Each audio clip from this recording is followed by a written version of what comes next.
Pakistan rangers Sindh के जानिब से जश्न आज़ादी की मुनासिबत से साइकिल रेस का इनेकाद किया गया। रेस स्टार गेट सिविल एविएशन क्लब से शुरू हुई।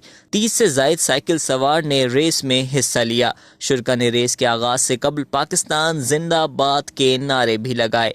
पाकिस्तान जिंदाबाद, पाक आर्मी जिंदाबाद, पाकिस्तान रेंजर जिंदाबाद, पाकिस्तान रेंजर जिंदाबाद, पाकिस्तान जिंदाबाद, पाकिस्तान जिंदाबाद, पाक आर्मी जिंदाबाद, पाक आर्मी जिंदाबाद।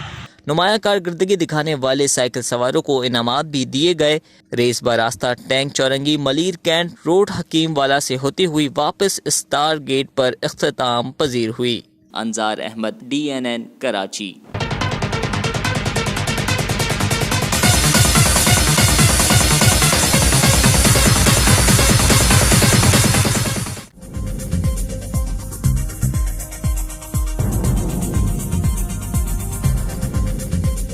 न्यूज़ से अपडेट रहने के लिए हमारे चैनल को सब्सक्राइब करें और बेल आइकन पर क्लिक करें।